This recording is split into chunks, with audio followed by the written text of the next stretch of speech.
I could do it all over again, I'd be an ethicist. This was my final reflection after 3 days of rapid-fire and future-focused education in New York City at Hyper Island, a digital and creative business school originally founded in Sweden. And there I was, convened with a group of my professional peers from all over the world, in a room with white walls and super modern furniture and post-it notes all over the place. We'd had a few days of ideating and kind of imagining the future, and we were there to learn about emerging technological trends. At the time, that meant things like big data, and gamification, the theory of disruptive innovation, and advances in the sciences.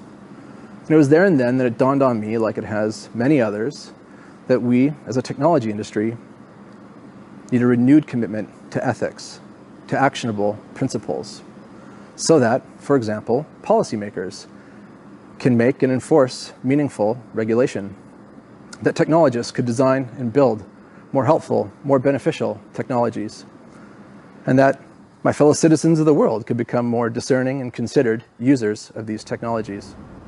It was 2012, and there was simply too much change happening much too fast for anyone to quite get it right or to go to anyone's plan. And we know that since then, it hasn't.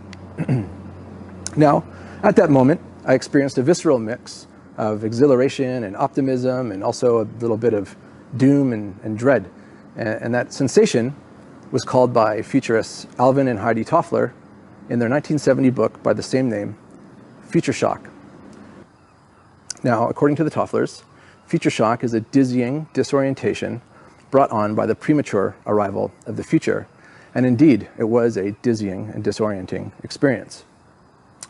And at that time, I had just started working at a digital agency, a collection of designers and developers who build and make technologies, websites, apps for other companies. And still to this day, I work at a digital agency. We work with the global Fortune 500 all the way to nascent startups on bringing new products to market and charting new digital paths. And it was cyberpunk author, one of my favorites, William Gibson, who's famously quoted as saying, "The future is already here, it's just not evenly distributed." And it is basically, I think, my job and the jobs of other people like me to distribute that future in all its technocratic and neoliberal glory, to literally shock people with the future. And in this work, I end up encountering the very dilemmas that I anticipated or foresaw at this workshop. The technology industry's founders, its leaders, its capitalists and its makers, its product managers and researchers and strategists, designers, developers. The whole group of us make decisions every day about how you'll act and how you'll behave. For example, we design the ways in which your attention is first grabbed and kept on our application. We design which data we collect, how it is stored, and where it goes or how it's distributed. We design the algorithms to sort and prioritize the information that you see and sometimes come to believe. We also design the ways you share our content and our application to your friends and your family. We design how you sign up for an account. We design how you cancel an account. We also design if you can't cancel your account. In every respect, the technologies that we design radically amplify aspects of your life and radically diminish or reduce other aspects of your life. So in no way are today's technologies at all neutral. And so as practitioners, it is both an incredible power that we wield and also an incredible responsibility that we carry. And so, as I said, a renewed commitment to ethics in technology and design is required. And so for me, those 3 days at that workshop acted as a catalyst, or for me, there started something new. And it took a few years to crystallize just what all that meant, but it amounted to 2 decisions. One, I went to grad school and started studying this full time, and right now, I'm working on my thesis. The second decision I made was to begin convening people, the very technologists, the makers, the capitalists, the whole group, for important conversations about ethics and technology. And this is really what I want to talk with you about today, that if indeed ideas are worth sharing, and I believe that they are, and if the future is worth bettering, and I believe that it is, then I believe no matter the shape or size of the group, that these sorts of conversations, these difficult conversations about ethics, technology, and the future, are worth convening. Now, convening these conversations came about because while I was meeting with different professors and looking into grad school options, one of them said to me, if your concern is for the industry and for your fellow practitioner, then you don't need to wait for graduate school to get started. In fact, you can begin that process now and convene conversations. Why not? And so, of course, at the moment, that was not what I wanted to hear. I was looking for something like validation. I wanted to know, oh, I am rightly motivated, or I have a suitable academic mind. And this was not, the sort of advice I was looking for. But as the weeks and months went on, and I thought about it more, I thought, you know what? I think he's right. I should convene these conversations. I should reach out to the people that I know and start where I am, with the people that I know. And so that's exactly what I did. And I believe that there is a measurable good that can come about from collecting the people you know for difficult conversations. And so, ever since, I've been assembling a group of conscientious and philosophically minded technologists. We meet just about every month, and before we gather, I send out something to read or something to listen to or something to watch. Usually some story about how a tech company has betrayed the trust of its users or its employees, or oftentimes both. And then as a group, we meet. The conversations are facilitated, sometimes by me and sometimes by somebody else in the group. And the topics we've discussed have included everything from persuasive design to algorithmic bias to the notion of surveillance capitalism to the role for government regulation, the phenomenon of ethics washing, considerations for human-robot interaction, the risks of digital contact tracing, the glut of electronic waste that our digital lives necessitate, and also we've discussed about the ways that implicit bias and racism end up designing the way things are designed. And our next discussion is going to be about employee activism, the ways that employees have revolted against their employers for just such grievances.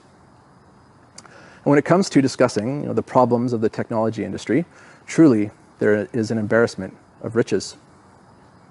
And I call this project ethicism, and my hope is to cultivate many communities like it, or that there are other communities like it already around the world. And that together, in small groups, we begin discussing these issues candidly. And then over time, there become more groups, and over time, we would affect the industry more broadly. And while I love the work I get to do in the industry and try to tackle its big problems, and while I love the research I get to do in human-computer interaction and the theory and the philosophy of technology, I believe that convening these conversations with practitioners is just about the most important thing that I can do. It reminds me of that famous Margaret Mead quote all over again. Never doubt that a small, thoughtful group of committed citizens can change the world. Indeed, it is the only thing that ever has. Only in this case, those citizens are a few designers, a couple AI researchers, a privacy engineer, a marketer, a product manager, a lawyer, a theological ethicist, and a bioethicist. It's a mix of genders and backgrounds and perspectives. I think it's pretty great, and I think that together we're making some progress and hopefully making some change. And so, if you're like me and you want to convene conversations like this, I want to leave you with a few simple steps to get started. First, find and invite a small group of thoughtful, committed citizens.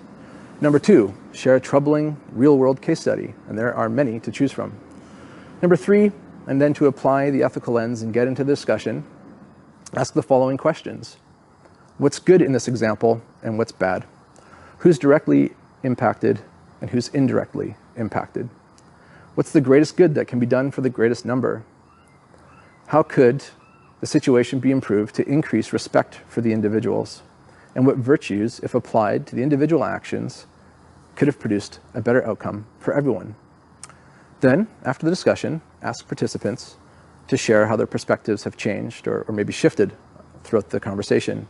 And finally ask, how then will you live and what then will you do? Now, in my research and to investigate the vexing questions of technology and ethics, perhaps unsurprisingly, I've turned to philosophy. And there's a well-known philosopher of technology called Albert Borgman, who calls rituals like this type of convening focal practices. For Borgman, these activities have value and importance in and of themselves. They require work, they require focus, and they require total engagement in our shared and individual realities. And ethicism also seeks to do just this, to bring a focal activity of reflecting critically on our work together to imagine preferable futures. And focal practices require focal things. According to Borgman, a hearth, a stone-walled fireplace used traditionally for cooking, is the ultimate focal thing. People used to gather around it for the day's chores and rituals and conversations. And now various technologies over the years have assumed the role of the hearth, and we no longer have it as such. And for the first year, ethicism gatherings were held at a local restaurant and microbrewery, and we met at a long table. And you could say that this long table was sort of like our focal thing. And now, of course, we meet online. And I suppose this is the point, or this is the tension, or perhaps even this is the question, that as focal things are increasingly replaced by online services, with them go or change our focal practices. So this becomes the driving thesis or question of ethicism, is can we convene builders and makers for focal practices so that we can go on and make more focal things, that we can make better technological things. And I believe that to get there, we need to convene and keep on convening small groups of committed citizens and technologists to cultivate ethical reflection, ethical critique, and ethical imagination. And now this doesn't mean that I just went and did it all over again and suddenly I'm an ethicist. It also doesn't mean that I don't experience the occasional bout of future shock. I do. I am still a technology practitioner distributing the future. I'm also now a student researching technology ethics. And I am now too also a convener of conversations about ethics and technology. It's important work, and I believe you should do it too. In fact, I think it's just what the world needs. A better future must be convened. Thank you.